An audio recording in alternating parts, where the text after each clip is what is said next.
Hello and welcome to ThePrint. I'm going to interview somebody who has a film coming up that looks really, really exciting. And you can see the logo right behind us, Vikrant Rona, which releases on 28 July in 15 languages and 55 countries, sir? Yeah, almost. Yeah, so I'm here to interview somebody you must remember. I think the most famous example would be Makkhi, because everybody went crazy, I think in 2012, when they suddenly watched this amazing film. Yeah. And I think, at least for me, I remember watching this film and I'm like, okay, this can also be made in India, because that's what often happens when you're on different parts of the state. I get you. Yeah, and then you're like, okay, this is also happening. So from Makkhi now, this really ambitious enterprise, how has your journey been like in terms of the fantasy element? Because this is obviously a fantasy film. No, it's not a fantasy film, it's a fiction though. Yeah. Fantasy is something when it doesn't exist and it's just a thought. Right. This is very close to a reality, okay, except that every film is a fiction. And it is a mystery, it's a thriller and action. And yeah, it's journey, if you want to take it, yes, ma'am, it's been wonderful. Not just from Eaga, from the time I did my Kiccha, that is in 2001. It's been wonderful. Eaga gave me a little elevation, I can say, because it introduced me in a better way to the world. Yeah, so I guess that is one benchmark I would definitely say. And from then it has been nice that there has been a focus on my films about what I do and how I am. But I guess the momentum of my releases have slowed down drastically. So from 2012, if you say, yeah, it looks like almost 10 years back, it is 10 years back. Yeah. But I would have had 10 releases from then. So it's almost like I'm just 10 more movies old from Makkhi time.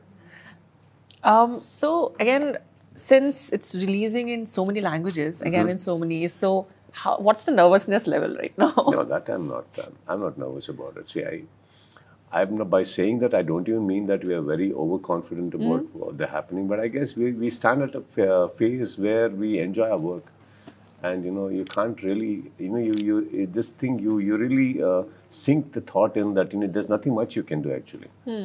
What best you can do is just pamper the promotions a little more, because if you treat this film or any film as a child, I think we are now leaving it out to the world. So the promotions is nothing for us. It is almost the world we are trying to say there's something coming out. This movie needs a promotion. Right. So we are trying to do that part right now. And I guess the excitement level is because we had this idea about how to conceive this thought. And that was exciting for us because that was new for us. The land we created, or the idea of conceiving an emotion, the idea of a personality, idea of characters. So this has excited us, and what we are more excited is to see our own idea on screen, how it is shaped up, because we really gave it everything. This film demanded a lot more than what we actually did earlier. Right. So now we are waiting for the 3D version to come first for us to see, enjoy it, and then let it out to the world, See, because by saying this, I mean, if this film doesn't do extremely well, I have to do one more film any which ways, man. If this film does extremely well, any which ways, I have to do one more film again. Right. That's not going to stop. But I think we are at a phase where we realize, I think you have picked up something. Live it. Enjoy it as much as you can, because the next film is not Vikrant Rona. It's something else, and that will be the newer excitement. So I guess that's where we stand. So nervousness, no. So when I saw the promo of this film, I remember I was watching some other film and I saw the promo, and a lot of my other friends who sort of saw the promo, they were like, okay, this looks like, a lot like Pirates, this looks like Indiana Jones, it looks like, because we've all, again, probably a whole generation who feasted on these films, and for us, we see a ship, I think that's the first thing that we go to, So where would this film situate itself, it's got nothing to do with Pirates. Okay. It's got nothing to do with Indiana Jones, neither or anything. But on the making level, if you say, as a child, I've always been very mesmerized by Indiana Jones. Okay. I think I was always in awe of that film, the thought, the adventure. And that doesn't mean we can make a film like Indiana Jones and go that way. Right. We have our own mythological stories and historical truths. Right. But all said and done, this film catered to a thought like that, where, you know, I could get the aesthetics of a jungle, the ambiances, close to Indiana, you know, and that excited me. I said, when the script I heard, the director had something like the 90s and something in mind, where we are going to position the story. But then I was a little more adamant. I said, no, I think this story needs a little aesthetics, like lesser communication, lesser commuting, less electricity, though there was electricity. So we positioned it somewhere in the 60s or early 70s, maybe you can say. But because nowadays, even if you're traveling from one city to another, you hardly get an encounter, hardly get to see a jungle at all. It's just 4-track road.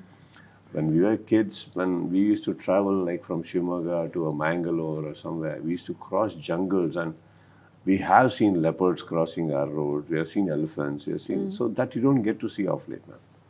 But this film needs that kind of a jungle.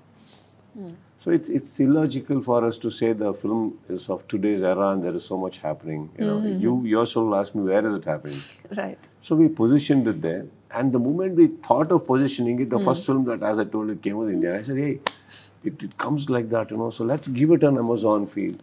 Let's give it that kind of a feel. And so immediately the next thought was, where do you get such a place? No, we had to create.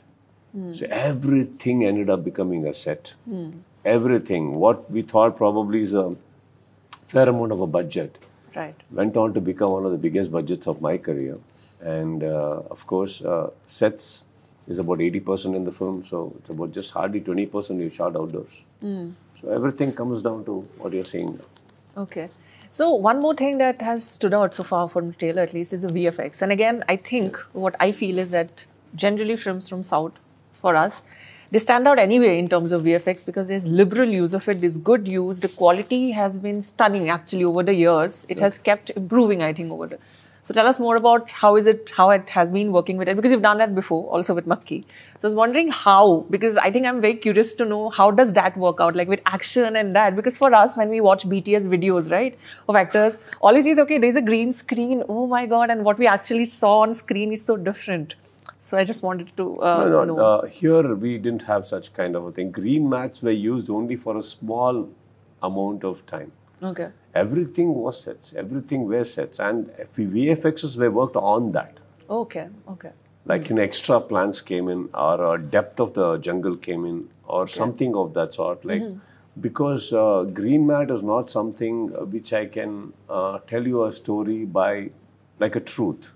Like if I position you in the frame and if I say this is the jungle and the menu, most of it is VFXs, you'll definitely know it is a created jungle. Right. But I want you to feel the texture. You know, that's why 3D. So I want you to feel the layers. I want you to feel the depth of the jungle. I want you to feel the darkness of the jungle. The water droplets there.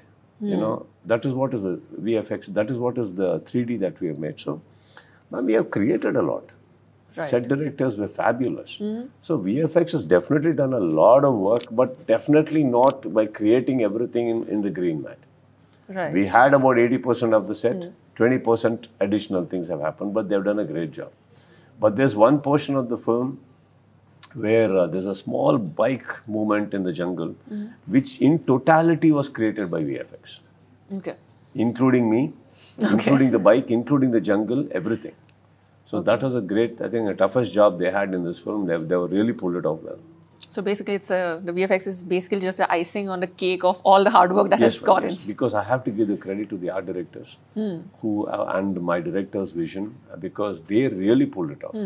So I think as actors, it gives us also that aesthetical feeling, that true feeling of being in a set, being in a jungle, wanting to perform rather than just green mat and prepare. You know, earlier Makkhi, you said one Makkhi. Now if the whole jungle to a lot of things were VFX, then I had to pretend that everything is there. I had to start imagining the whole jungle or the whole thing is there. No, Shivu, the art director, I personally feel is the first hero of this film.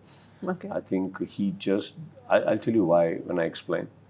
See, as producers, my people may have abundance of money. As a director, he may have a vision. All right. What if this guy just doesn't deliver? The set director, he has to deliver. What if he just doesn't deliver? What if what he's making is not up to the standard or up to what you may like it. Money is already gone. So much is already gone, but he brought it so close to reality. He brought it so close, not just the jungle, every set what he put. I think he's the first hero of my film. I still say that. So you were also one of the few, I think, films in general which started shooting when we were still trying to figure out what COVID is and pandemic. You were, yes. You were the first film to go. So how was that like? Scary. Because, because bubbles, people, I don't think, because nobody had any blueprint in their hands what to do with COVID. Forget about films. We didn't know, the precautions against the disease itself. So how was it like? And then you've already said that this was something that you had to create. This was a new idea altogether. Yeah. See, for me, when I say this, we were scared, man. It's not that, I'll not put across a very superhero image here. See, my friend, also my manager, he produced this film. I made him to produce this film. And we had already erected a couple of sets when the lockdown had happened. So we were already about 4 months of lockdown and sets were falling apart. So many things. And the one thing is even the jungle created all the live plants. So every now and then they're taking it out, watering, bringing the other one back. And it's a huge process that happened there. Things were falling apart, and when the government gave a little leisure that you can cross the borders but by road and you can work but probably with minimal team. So I was the first person to give a nod. I told my friend, I call him Jack. So I said, Jack, let's go. We'll start working. And I was well supported by the director's team, the technical team, by all the actors, because see, just because I agree doesn't mean they need to come. Sure. And this is not a moment where we'll call and say, how can you not come? Right. Yeah, everybody had their fears, everybody had their responsibilities, but everybody came. And now we have to and till everybody said they'll come, we were not aware of this gravity.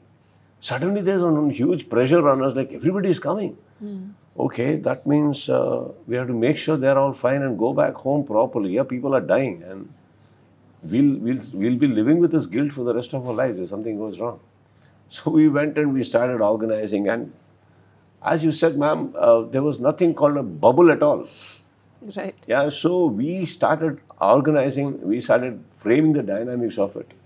How to sit, where to sit. And we spent almost like I've never spent so much time on the marking, taping.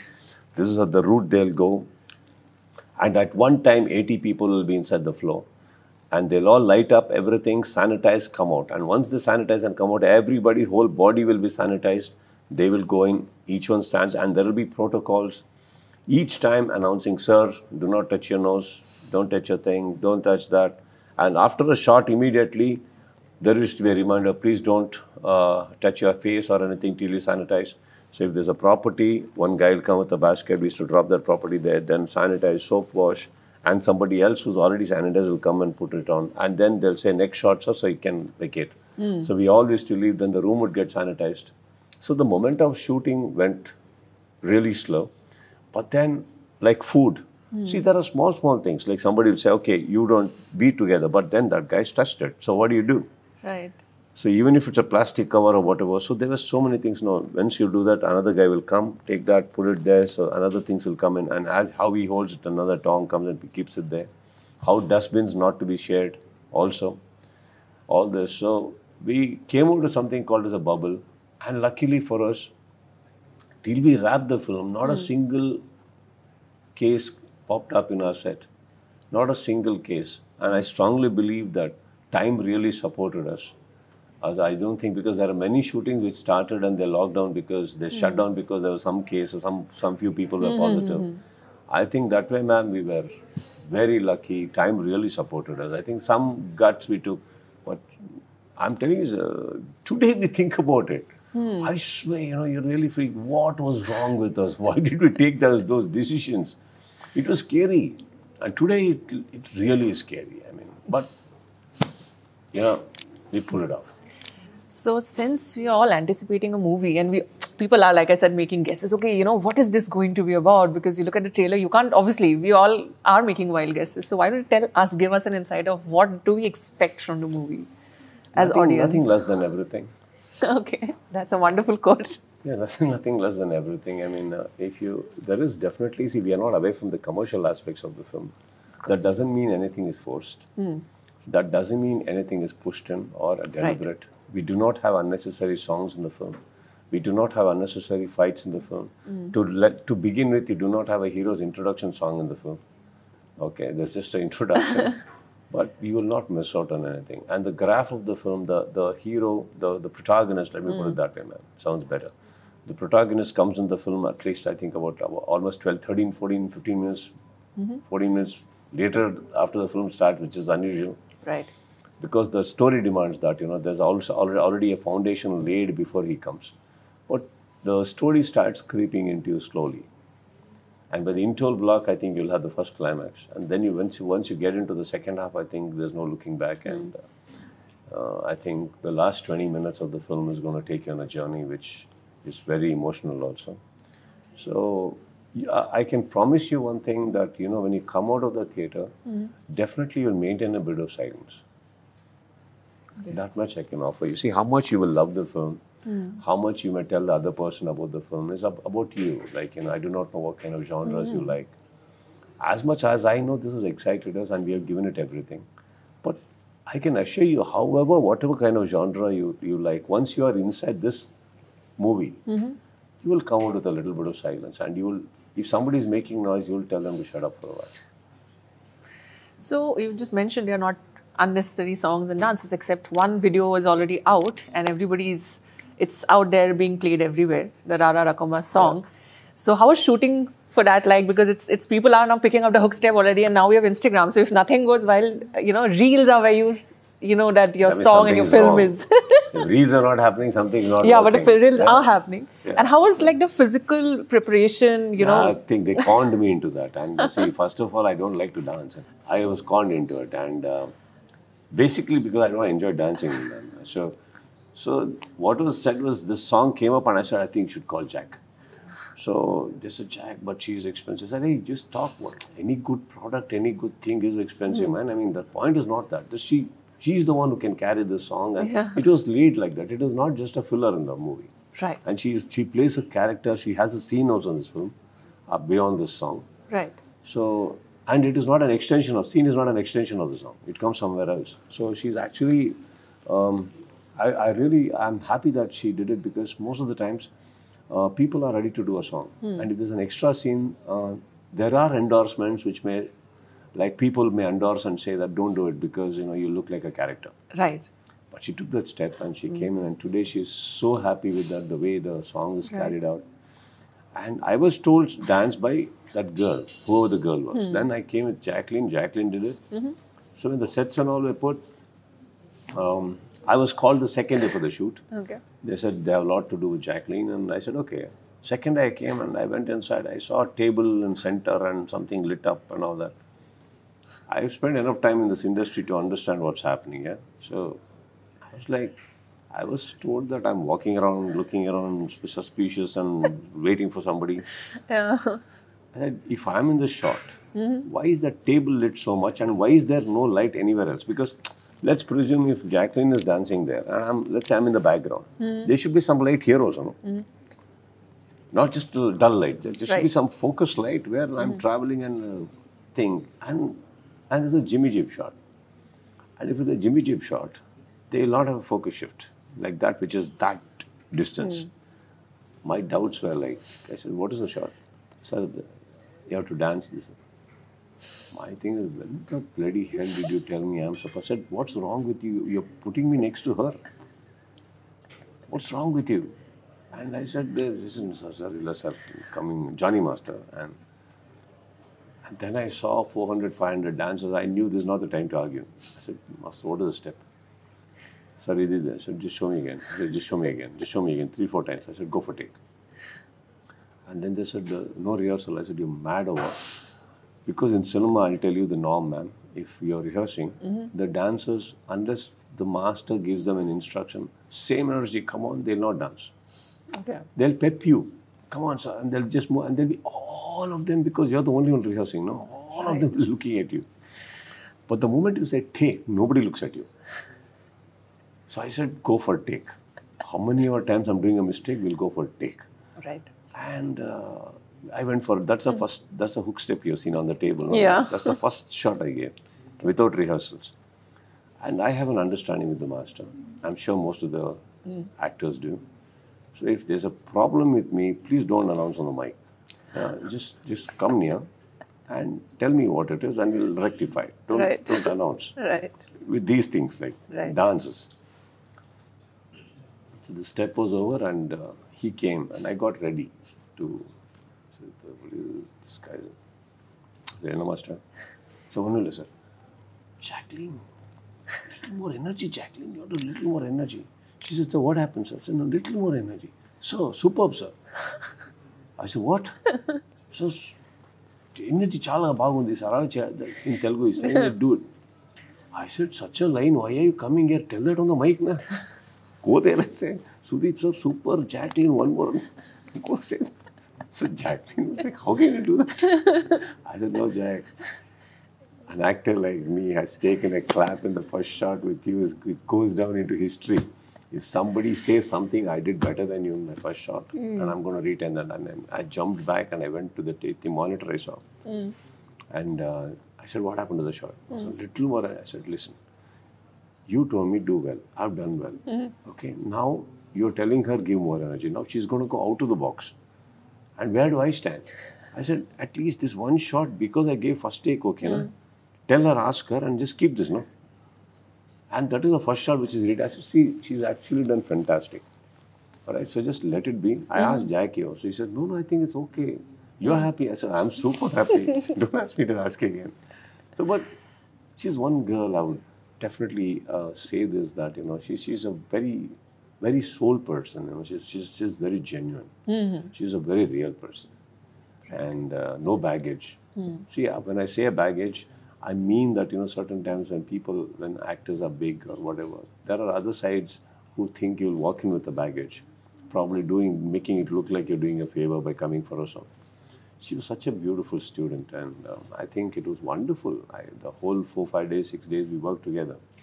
I think she's wonderful, very hardworking, and she carried the song. You should actually see the whole song. She's done marvelous. So I think we're all waiting for the whole movie plus the song. I think now we're just like it's just you love it. It's just I think way too long a wait now for us. And plus I think for me after this interview I'll just be like, okay, when is 28 July going to come? That's sweet. Okay. Yeah, but I heard you've given a ticket offer to somebody, so I would also like to avail it offer from all of you people. I'll make sure you get into the first day. Go to my film only, but. No, sir, I wouldn't do it. Like, I would be on camera. I'm like already asking, obviously, definitely. No, you like it. First day, first show, sir. You like in Delhi, at least. I can promise you like it. Thank you so much for talking to me. This is an amazing interview. We are waiting for this amazing film. I love the poster. And sir, just one photo with me, please, in front of the poster.